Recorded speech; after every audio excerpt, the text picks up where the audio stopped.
السلام عليكم ورحمة الله.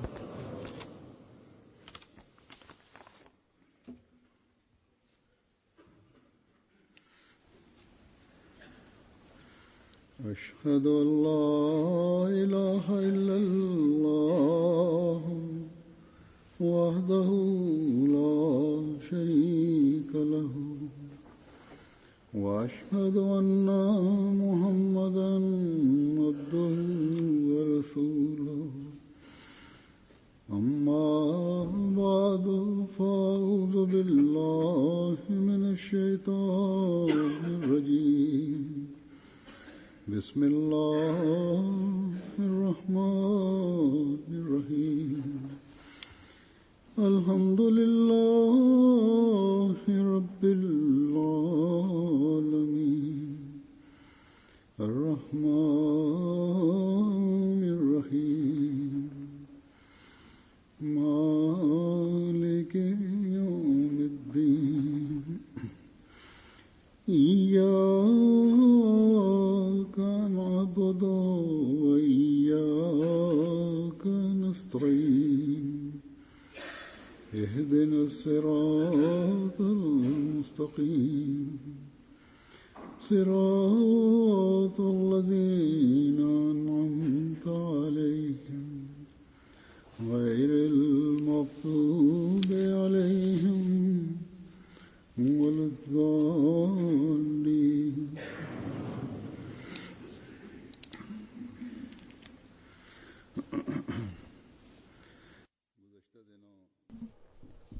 A few days ago, someone showed me a short video of an African Mulvi who was teaching the recitation of the Holy Quran to people of a mature age, and upon a little mistakes, he was beating them viciously.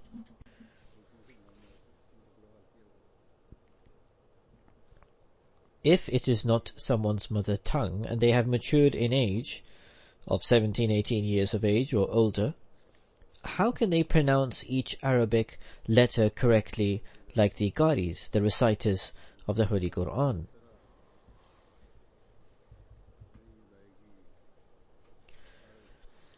The consequence is that people become far removed from recitation of the Holy Quran altogether. This is the reason why many non-Arabs amongst the Muslims do not know how to recite the Holy Quran.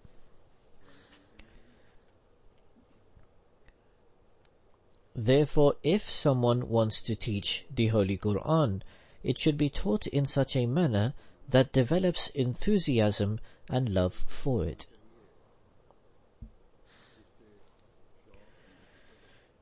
Recently, a Japanese woman who lives here came to meet me. She took the Bay'at, the oath of allegiance, a short while ago. She told me that by the grace of Allah the Almighty, she completed reading the Holy Quran in completion in 3 years, and she also wanted to recite something to me from it. I said, please do go ahead and recite something. So she recited Ayatul Kursi, and was so absorbed in it that it was astonishing. Therefore, the real thing is that there should be such love for the Holy Quran that it should be recited whilst being fully immersed in it. The real purpose is not merely to recite it whilst creating sounds from the throat, ostentatiously like the Qaris.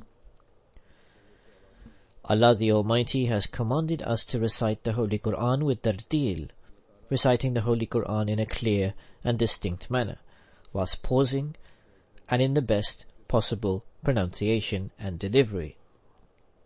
If we say that we should pronounce Arabic like the Arabs, then this is something difficult to do. Some letters cannot be pronounced correctly by non-Arabs at all, unless they are raised amongst Arabs.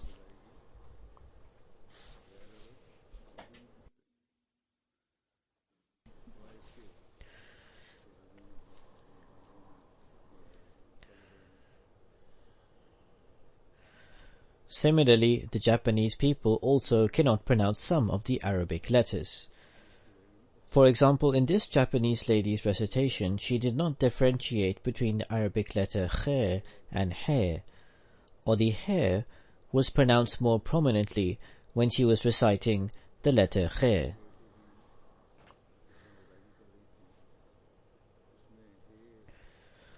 After listening to the recitation of this Japanese lady, I received the impression that if not all Japanese, then most of them will also have trouble in pronouncing certain Arabic letters, as did this lady.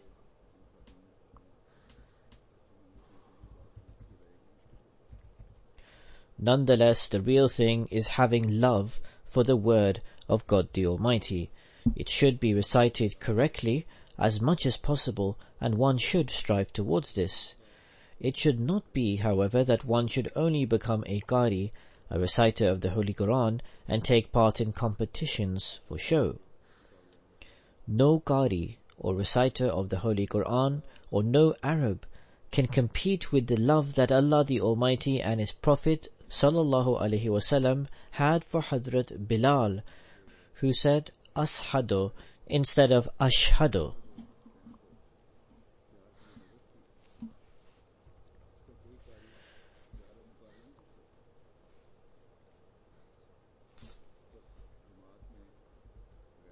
Hence, people amongst the non-Muslims are accepting Islam and entering the Jamaat. As I have stated earlier, a majority of Muslims do not know how to recite the Holy Quran. There are many occasions when our missionaries in Africa have to teach the recitation of the Holy Quran from the very beginning, and they have to start from the Qaeda. The Holy Quran has to be newly taught to these people. Thus, teachers of the Holy Quran should teach them in such a way that it inculcates eagerness and enthusiasm in them to recite the Holy Quran. May Allah the Almighty reward the Pakistani lady who not only taught the Holy Quran to this Japanese lady, rather it seemed that she infused love for the Holy Quran in the Japanese lady also.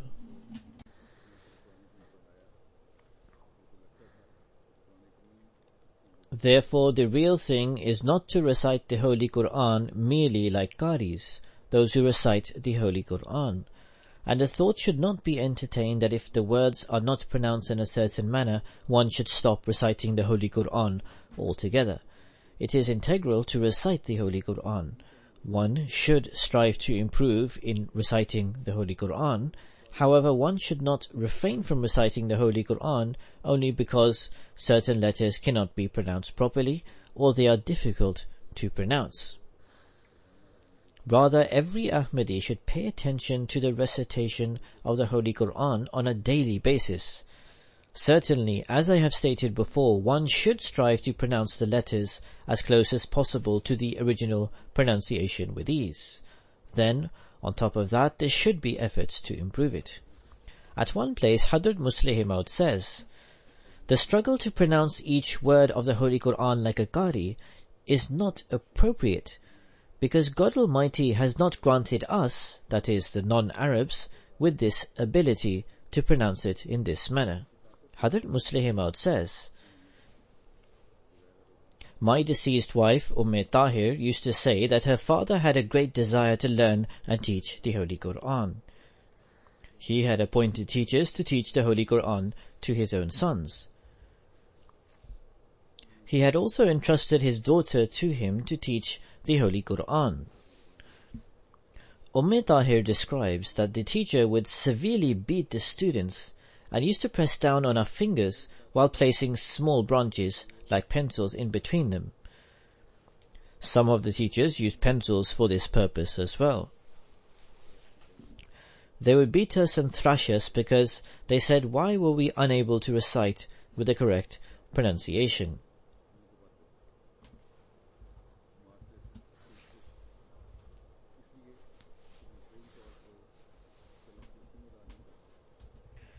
We, the Punjabi people, have such an accent that we cannot pronounce the Arabic words like the Arabs.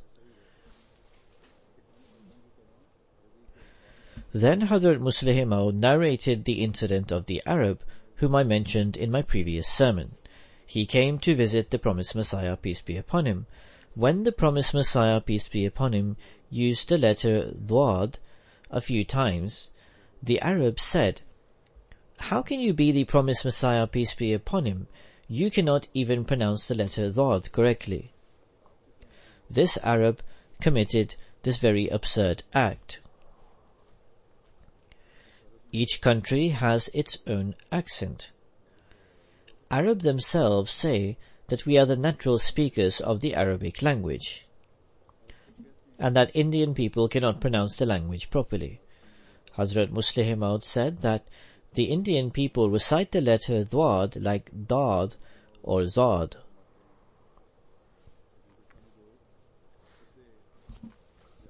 But its roots are different. Therefore, when Arabs themselves say that we are the natural speakers of the Arabic language, and nobody else can pronounce it correctly, then what is the point of objecting? Therefore, Arab Ahmadi should also keep this point in mind. Generally, the majority understand this point. However, there is a condition of pride in the disposition of certain people. There is a Pakistani woman who is married to an Arab. She thinks that by producing the sound for Arabic words from her throat, she has pronounced them correctly, although her pronunciation is not correct. If this matter would remain confined to her person, then it would not matter, and I would not need to address this. However, I have learned that she ridicules during gatherings, and says that Pakistani people cannot pronounce certain Arabic words correctly. They cannot recite the Holy Quran. She says that they cannot pronounce the Arabic words correctly, and then the Arabs then make fun of them also. I do not believe that every person amongst the Arabs is like this, and they do not all mock in this manner. It is possible that the Arabs that she is married to probably make fun in this way. Not only is it that Islam is to acquaint every nation with the word of God by winning hearts, but also to inculcate its love for its recitation. Everyone has different accents. Everyone tries to recite the Holy Quran in the best manner due to their love for it. This indeed should be the case, and one should most certainly be considerate of the tartil, the reciting of the Holy Quran in a clear and distinct manner. Those who are familiar with this and can pronounce correctly should help the new Muslims where possible. However, we cannot permit people to ridicule others regarding this. Hence, those people who know the correct pronunciation should be considerate of this. There are various nations and various people, and everyone has their own accent, and they cannot all pronounce the Arabic letters properly. Now I will narrate some accounts with reference to Hazrat Musleh Maud, may Allah be pleased with him. Hazrat Musleh Maud says at one place that there is a famous saying about the current conditions of the Muslims.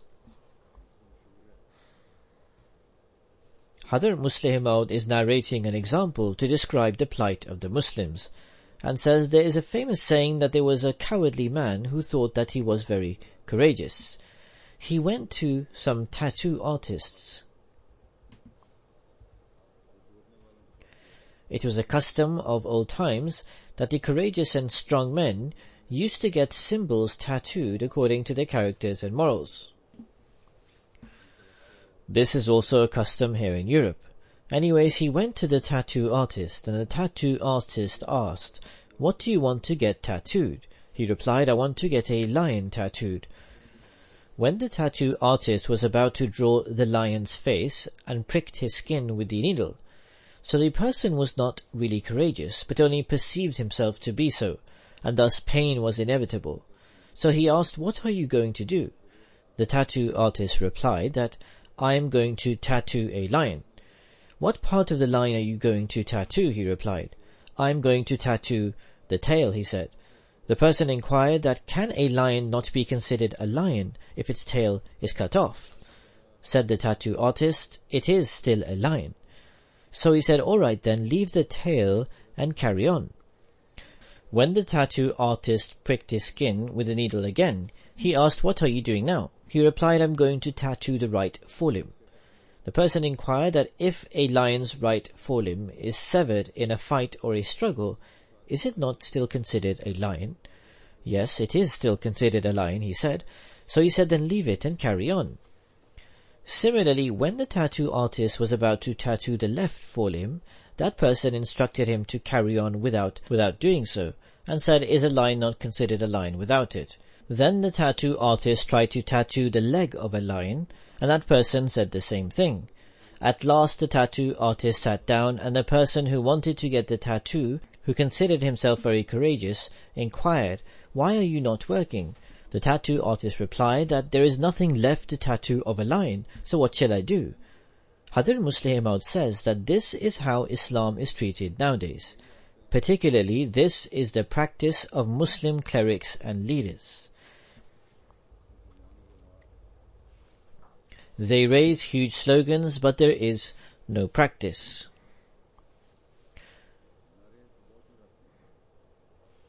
What they advise others has nothing to do with the teachings of Islam.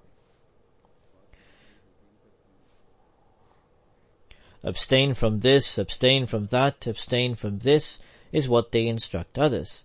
They say to abstain from everything, but devour everything for their personal gains.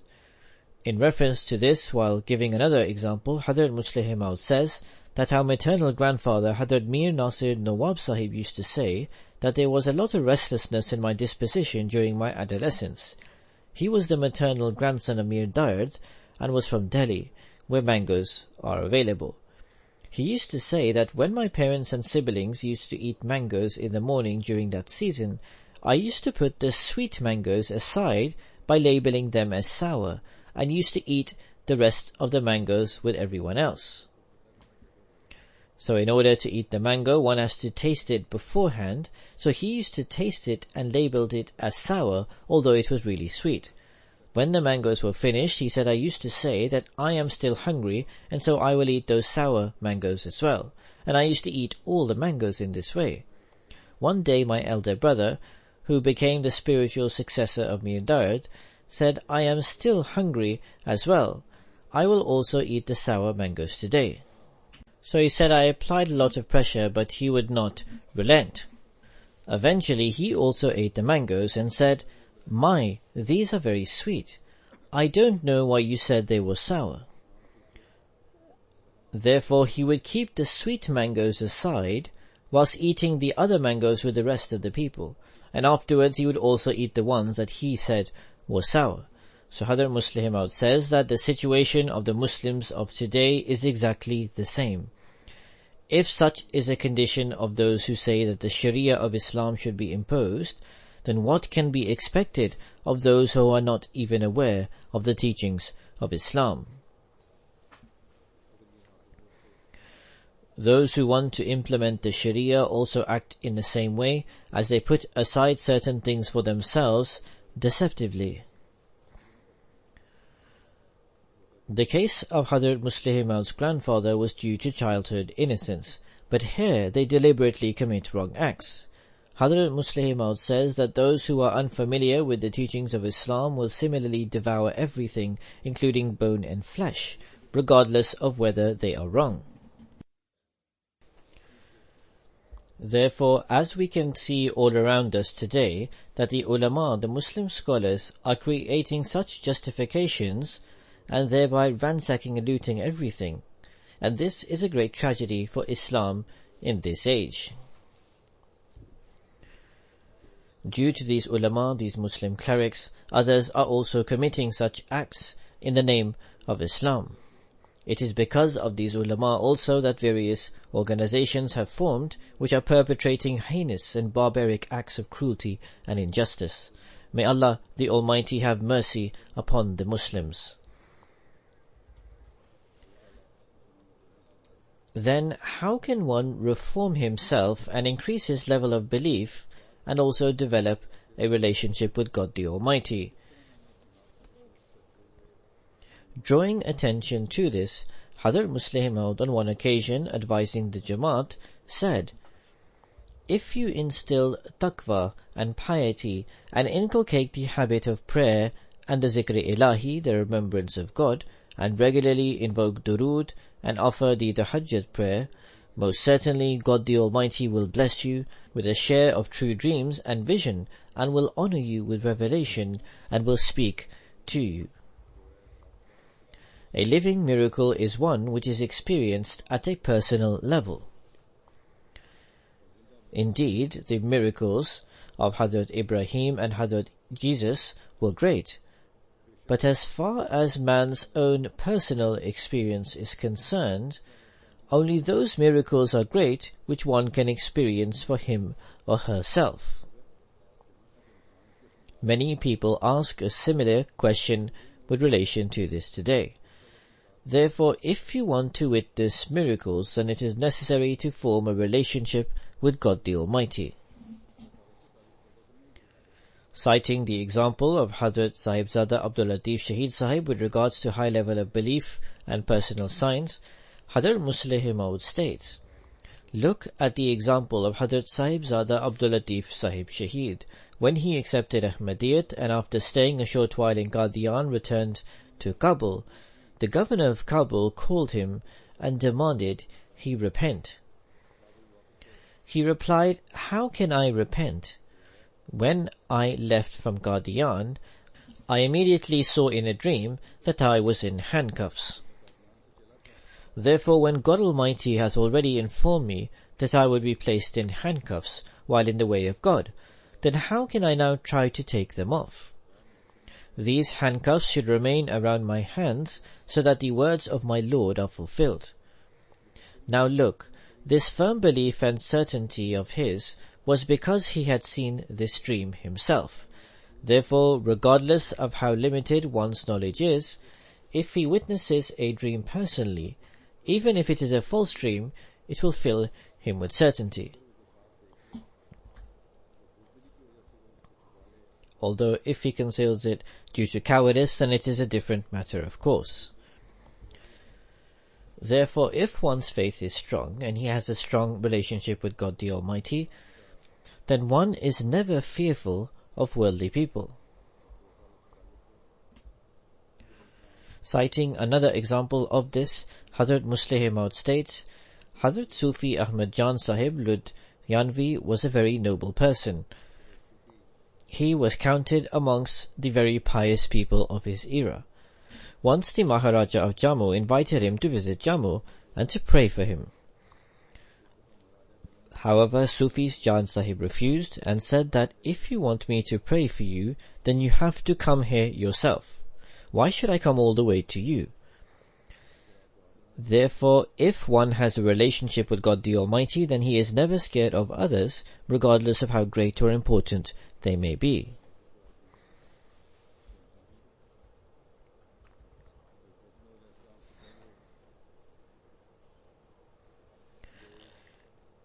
Regarding the level of devotion people initially had for the promised Messiah, peace be upon him, and then after his claim, Hazrat Musleh Maud states,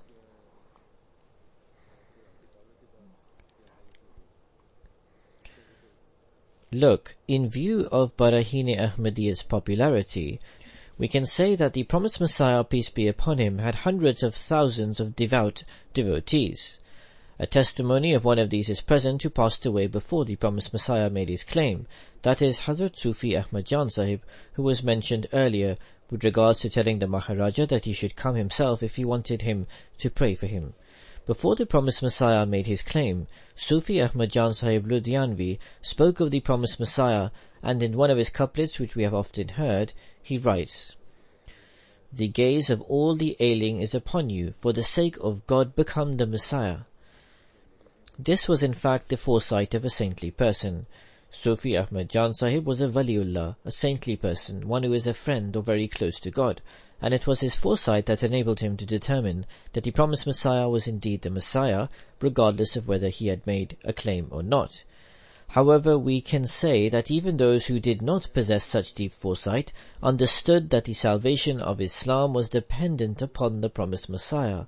However, when he was equipped with the weapon that was to give Islam victory and annihilate the enemy, and was given the life-giving water that was destined to grant life to the Muslims, many sincere, prominent individuals developed animosity towards him.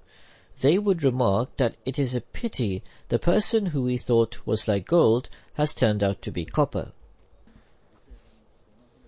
Hundreds of thousands at once started thinking ill of him, to the extent that when he announced to take the Bay'at, the oath of allegiance, only 40 people took the oath on the first day. Hazrat Musleh Maud states, the elders relate that many of the senior ulama, the Muslim clerics, would say that it is only the promised Messiah who can serve Islam. They would even send people to go to the promised Messiah. Indeed, Maulvi Sanaullah Sahib wrote that after the publication of Barahini Ahmadiyyat, I travelled to Qadian by foot in order to meet Mirza Sahib, that is, the promised Messiah. Maulvi Muhammad Hussain Batalvi, who in the end spent all his efforts opposing the promised Messiah, also wrote that in the last 1300 years no one has served Islam as much as the promised Messiah.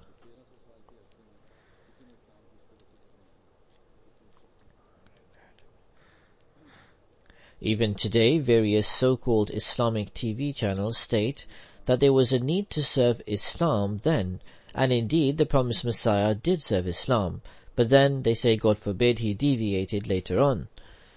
However, the reality is that the hearts of these people are devoid of insight, and the person whom God Almighty has made gold, they regard as copper.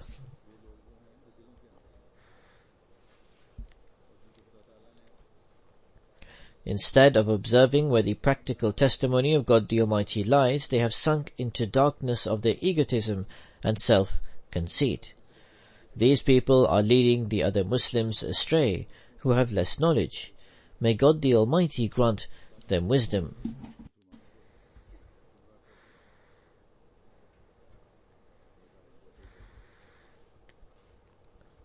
Once in the Shura of 1931, the Darul Bayt, that is the location of the first ever Bayt, the Oath of Allegiance, in Ludhiana, was mentioned. Hazrat Musleh Maud told the delegates at the Shura that according to him this was a very important matter, that is the Darul Bayt in Ludhiana. The promised Messiah had specifically mentioned this. In fact, he had called Ludhiana as Bab-i-Lud, the door of Lud, the location where the Dajjal had been prophesied to be killed, and the location where the enemy shall be defeated. Therefore, the place where the promised Messiah travelled from Qadian in order to take the Bayt should have a special regard in the Jamaat. When Hadrat Khalifatul Masih I requested the promised Messiah to take his Bayt, the promised Messiah said that the Bayt will not be taken here, that is, will not be taken in Qadian, and he took the Bayt in Ludhiana. The late Pir Ahmad Jan Sahib, a saint from the area who passed away before the promised Messiah made his claim, was among those whom God the Almighty had enabled to accept the promised Messiah from before, as mentioned earlier. At the time of his demise, he gathered all his family members and said that Hazrat Mirza Sahib, that is the promised Messiah, will claim to be the Messiah, and so you must all accept him. And so the entire family accepted the promised Messiah. Pir Manzoor Muhammad Sahib and Pir Iftikhar Ahmad Sahib are his sons, and Hadrat Khalifatul Masih I's wife is his daughter. Hazrat Musleh Maud states that it is my intention to mark out the place of the first Bayt and designate a special place where a sign should be put up, and on this occasion a Jalsa should be held there. The promised Messiah, peace be upon him, took the Bayt, the oath of allegiance of 40 people at this place, and all their names should be inscribed there. By the grace of God the Almighty, the house in Ludhiana is with the Jamaat now. I am not aware as to what extent the Jamaat has acted on this instruction and what is currently the status. I do not have the records before me, however this record can be made available. Nonetheless, there is an effort being made to commemorate this historic site. Speaking about Ludhiana and the prophecy of Musleh Maud, the promised reformer, Hazrat Musleh Maud states, The Holy Prophet ﷺ saw a dream in which a bunch of grapes were brought before him, and he was told that they were for Abu Jahl. The interpretation of this was that Abu Jahl's son Ikramah will be granted paradise. This was precisely the case. He then related an incident where God Almighty made the son of Abu Jahl so pious that he offered tremendous sacrifices for his faith. Once during a battle, the Muslims were in extreme difficulty. The Christian archers would very accurately shoot their arrows straight into the eyes of the Muslims, and many Sahaba, companions, may Allah be pleased with all of them, were martyred. Ikramah, the son of Abu Jahl, could not tolerate this, and sought permission from his army officer to attack them. Along with 60 other brave souls, they attacked the heart of the enemy line. The attack was so intense that their commander had to flee in order to save himself, and this caused chaos amongst the enemy. They fought with such bravery that when the Islamic army came, they found them either martyred or severely injured. Hazrat Ikramah, may Allah be pleased with him, also sustained severe injuries. One of the officers brought water for the injured and tried to give it to Ikramah first. However, Ikramah saw Hazrat Suhail bin Umar looking for water and told the officer to first give the water to Suhail, and he will drink it after that.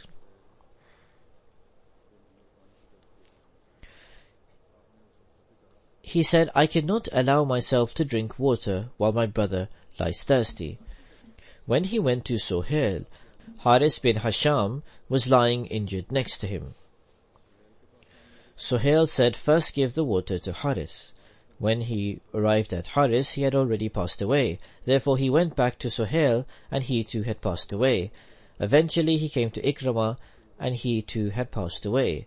So this was Ikramah, the son of Abu Jahl.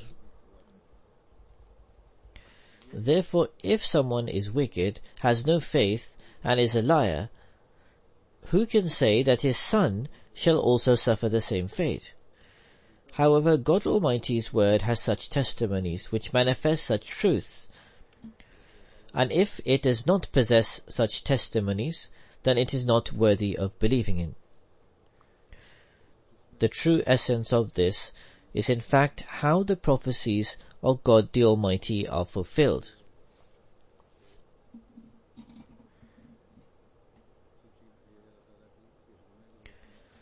When the Holy Prophet ﷺ first saw the dream, he was very worried that how can it be possible that Abu Jahl is in paradise and I am presenting him a bunch full of grapes. However, the interpretation was that in fact his son would accept Islam and will offer extraordinary sacrifices for it. Hazrat Muslih Maud states, the promised Messiah's prophecy of Muslih Maud, a promised reformer, also has many other testimonies in it like other prophecies. The promised Messiah made this prophecy at a time when even the people of Qadian did not know him. Many elders of Qadian said that they were not even aware of the promised Messiah. They thought that Ghulam Murtaza Sahib had only one son, Mirza Ghulam Qadir. A person who is so unknown that even the people of his own village do not know of him makes a prophecy that God Almighty will grant him progeny, that the progeny will stay alive, and one of his sons' fame shall reach the ends of the earth, and through him his message will reach all over the world. Who can make such a statement like this on his own accord? He then further stated that this son will make 3 into 4. One of the meanings of this is that he shall be born in the 4th year of the prophecy. Thus this prophecy was made in 1886, and Hazrat Muslih Maud states that I was born on the 12th of January 1889, and the promised Messiah, peace be upon him, took the first bet, the oath of allegiance, on the 23rd of March 1889 in Ludhiana.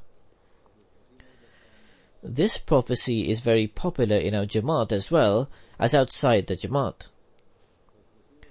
People often used to ask, who is that son?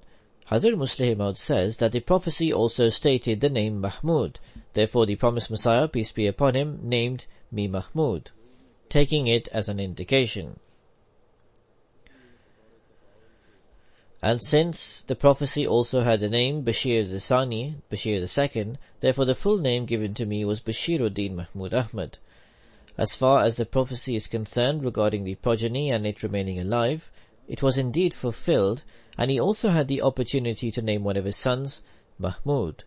But the world was awaiting to find out which of his sons was this prophecy regarding. Therefore he says, I came to Ludhiana today in order to explain this.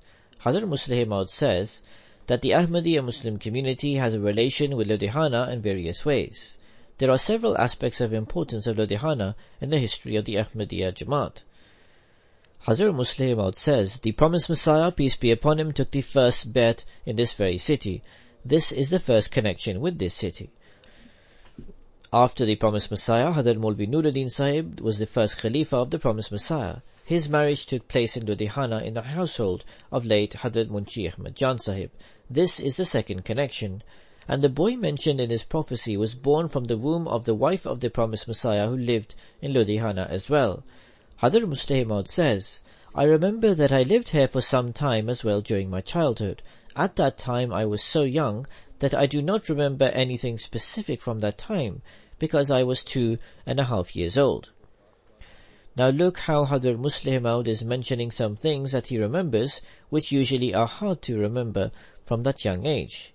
Hazrat Musleh Maud says, I remember only one incident, and this, the house we lived in was at the end of the road and the road was straight. I came out of my house and a little boy was coming from the opposite direction. He came near me and threw a dead lizard at me. I was so terrified that I ran towards the house crying. I remember the image of that market. It is a straight market, though I do not know which market that was. Our house was at one end, so I have spent several months of my childhood here. Thus this city has a relation with Ahmadiyyat in several ways. Hazrat Musleh Maud says, there is great significance of this city, as has been stated. However, he says, I was thinking that people definitely oppose that which is announced on the commandment of God the Almighty.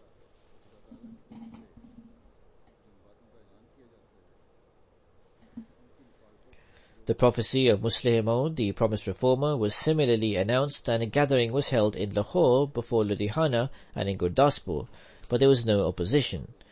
Hazrat Musleh Maud says,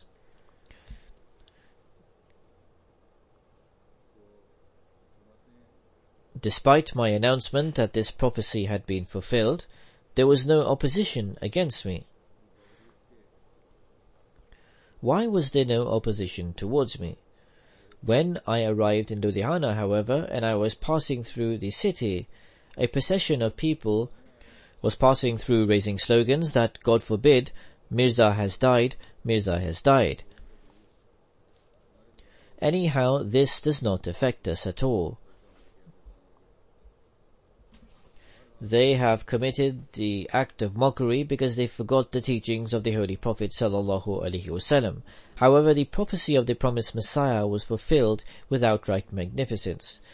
Furthermore, Hazrat Musleh Maud has prayed that may Allah enable the people of Ludhiana to accept the promised Messiah, and the ones who are raising slogans in opposition today may raise slogans tomorrow in favor of us.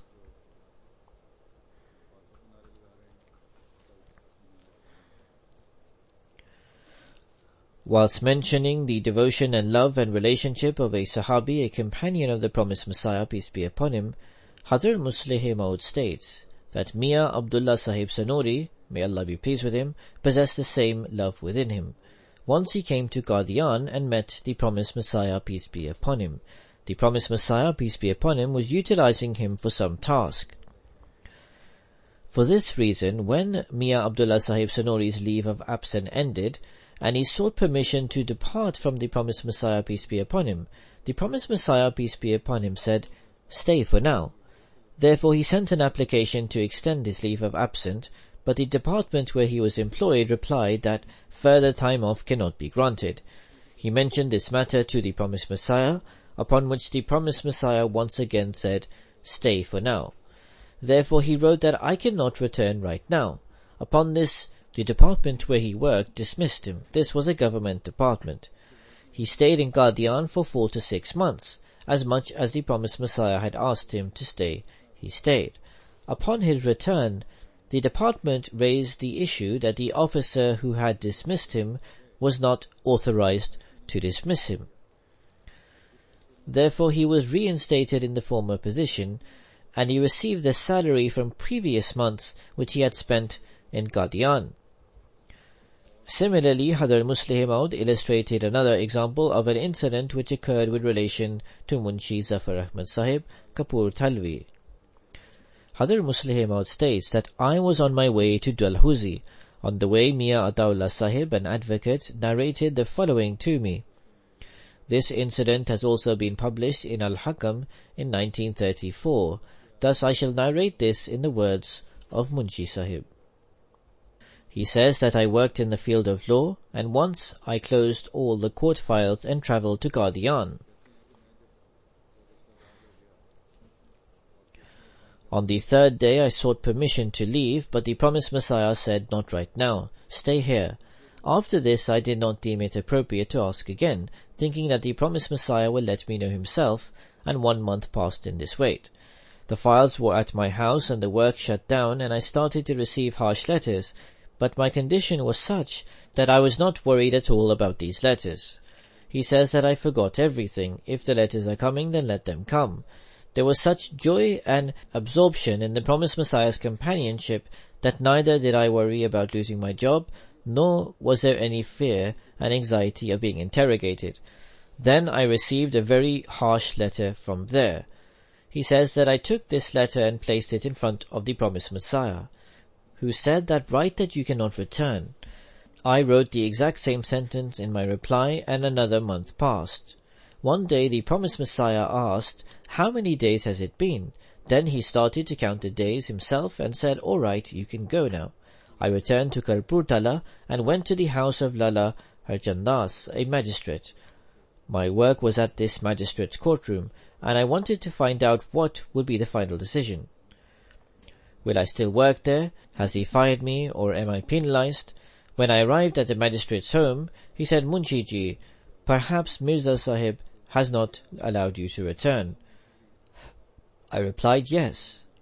The magistrate said, "His order takes precedence." That is, the order of the promised Messiah. So Hadhr Muslih Maud says that in the narration of Mian Ataullah Sahib there is more to what the late Munshi Sahib said. That is, when the promised Messiah said, "Write that I cannot return," so I wrote the exact same words to the magistrate. This was a group that demonstrated such high standards of love and devotion that we will not be left ashamed in comparison to the people that have passed before. Regardless of the many weaknesses in the members of our community, and as much negligence that may have embedded within the members of our community, if the companions of Moses present their models before us, we can present the model of this group before them. Similarly, if the companions of Jesus present their great achievements on the Day of Judgment, then we can present these companions before them with pride. The saying of the Holy Prophet sallallahu alaihi wasallam that I cannot say that there is a difference between my people and the people of the Mahdi. Actually, he said this because of such very people. These were the people who offered every type of sacrifice and were ready to bear every type of trial, just like Abu Bakr, may Allah be pleased with him, Umar, may Allah be pleased with him, Usman, may Allah be pleased with him, and Ali, may Allah be pleased with him, and the other companions, may Allah be pleased with them. Look at Hadrat Khalifatul Masih I. I did not mention his name because God Almighty had blessed him with a distinguished status in the Jamaat. The incidents of his sacrifice are also very astonishing. At a time when he arrived in Qadian, his medical practice was well established in Behra. A clinic was opened and work was established on a large scale. When Hazrat Khalifatul Masih I sought permission to leave from the promised Messiah and to return, the promised Messiah said, "What is the point of leaving? Stay here." Then Hazrat Khalifatul Masih I did not even return to collect his belongings. Rather, he sent someone to Behra for this purpose.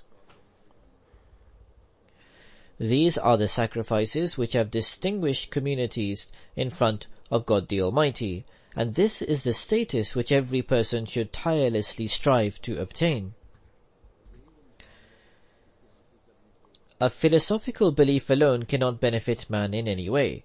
A belief with sweetness of love and affection is the only belief which can benefit man. A philosopher may make several claims of his love, but it has no weight more than an argumentation, because he did not witness the truth from the heart. Rather, he witnesses the truth with his understanding and intellect alone.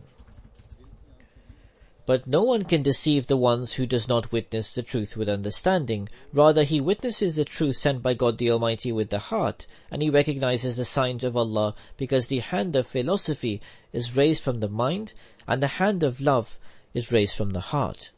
May Allah the Almighty enable us to recognize the Imam of the age with insight from the heart. May He enable us to remain steadfast on this always. May He enable us to become those who recognize the signs of Allah, and may Satan never be able to deceive us. After the prayers, I will lead a funeral prayer in absentia of a Darvesh brothers of ours, Mukarram Maulvi Khurshid Ahmed Sahib Parbakar, son of Mukarram Chaudhry Nawabdin Sahib. He passed away on the 28th of July 2015 at the age of 94 years. Inna lillahi wa inna ilayhi raji'un. He was born in a village in Laipur, current-day Faisalabad. He was a born Ahmadi. In 1936, he visited Qadian at the age of 15 for the first time, and he attended a Q&A session with Hazrat Musleh Maud on the upper level of Masjid Mubarak. He travelled on foot from Qadian to Amritsar, and from there to Lahore, which was approximately 95 kilometers distant, because he did not have funds for the return fare. He entered the institution of Wasiyat at the age of 19. In 1937, he wrote to Hazrat Musleh Maud that the deadline for entering Tariq-e-Jadid ended in 1936, and I was a student then. Now I am receiving some salary. Please grant me exceptional permission to partake in Tariq-e-Jadid. Upon this request, Hazrat Musleh Maud granted him permission along with all the non-working students who had obtained employment. Maulvi Khurshid Ahmed Sahib worked on the Jamaat-owned lands in Parbakar, Sindh.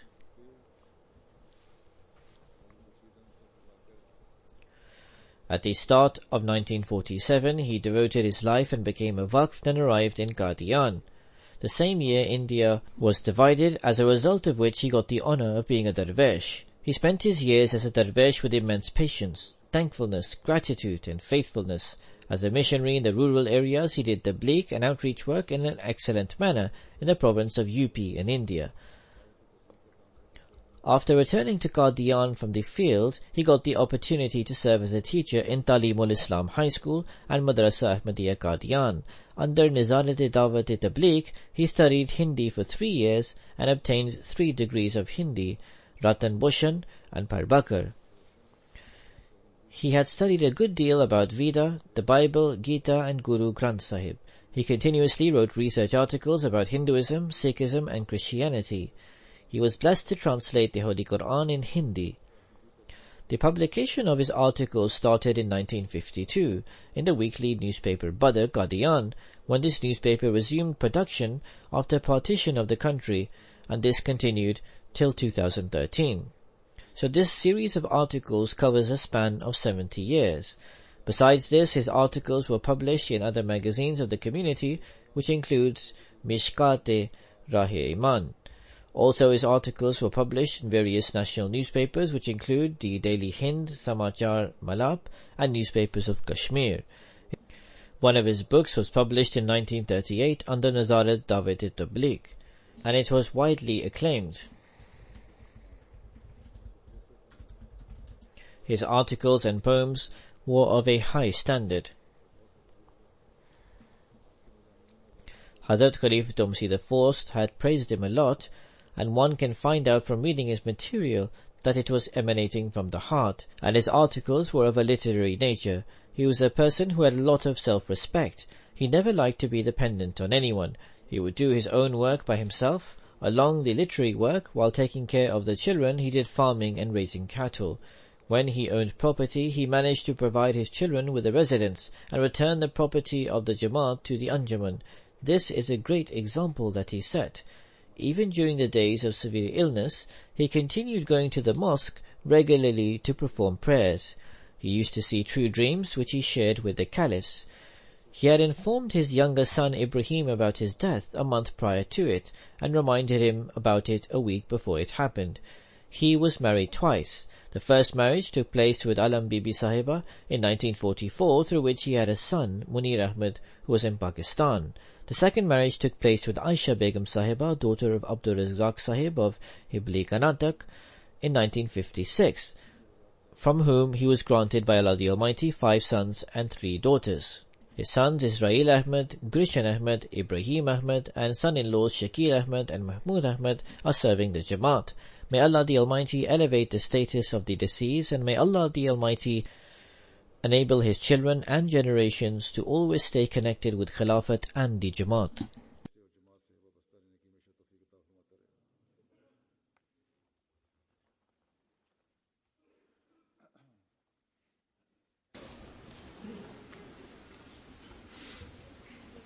Alhamdulillah, nahmaduhu wa nasta'inuhu wa nastaghfiruh. ونؤمن به ونتوكل عليه ونعوذ بالله من شرور أنفسنا ومن سيئات أعمالنا من يهده الله فلا مضل له ومن يضلل فلا هادي له ونشهد أن لا إله إلا الله ونشهد أن محمدا عبده ورسوله عباد الله رحمكم الله إن الله يأمر بالعدل والإحسان وإيتاء ذي القربى وينهى عن الفحشاء والمنكر والبغي يعظكم لعلكم تذكرون اذكروا الله يذكركم وادعوه يستجب لكم ولذكر الله أكبر